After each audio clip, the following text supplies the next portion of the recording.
नमस्कार, मैं हूं इंद्रजीत राय और आप देख रहे हैं अनकट। आज मैं आपको कुछ अपने अनुभव बताऊंगा।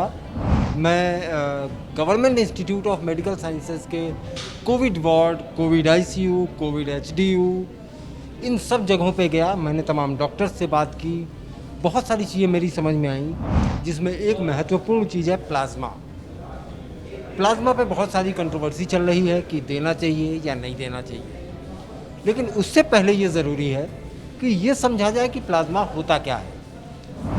एक आदमी जो पॉजिटिव हो चुका हो, उसके कुछ दिन बाद उसका शरीर कोविड के वायरस के खिलाफ एंटीबॉडी बनाता है।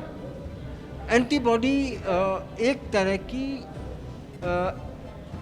दोस्तों की सेना होती है जो वायरस के अगेंस्ट यानी कि दुश्मनों के खिलाफ लड़ाई लड़ती है।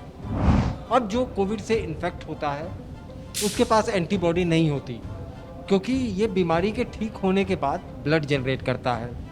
तो क्या किया जाता है कि जो व्यक्ति ठीक हो चुके हों उनके खून से एंटीबॉडी को निकाला जाता है, जो कोविड से लड़ने में सक्षम हो, और उस मरीज के ब्लड में डाल दिया जाता है।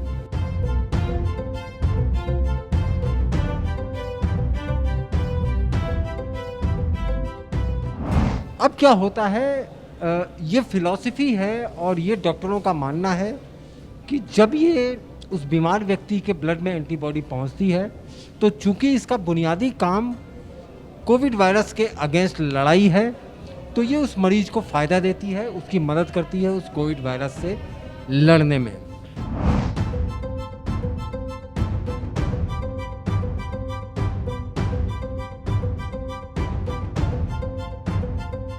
मेडिकल साइंस में बहुत सारी चीज़ें ऑब्जर्वेशनल होती हैं।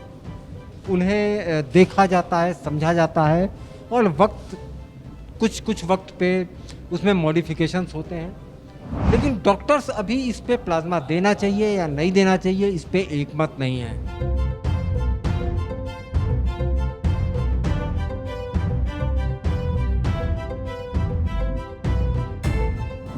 कुछ डॉक्टर्स का मानना है कि नहीं, उनके कुछ मरीजों को फ़ायदा हुआ, कुछ का मानना है कि नहीं फ़ायदा हुआ। लेकिन कुछ डॉक्टरों ने बताया कि चाहे वो प्लाज्मा हो या रेमडेसिविर हो, इनको देने के लिए टाइमिंग इज़ वेरी इंपॉर्टेंट। ये बहुत ज़रूरी है कि जिस मरीज़ को दिया जा रहा है उसे किस वक्त पे दिया जा रहा है। अगर उससे पहले दिया जाए या उससे बाद दिया जाए तो उस तरह के परिणाम नहीं मिलते।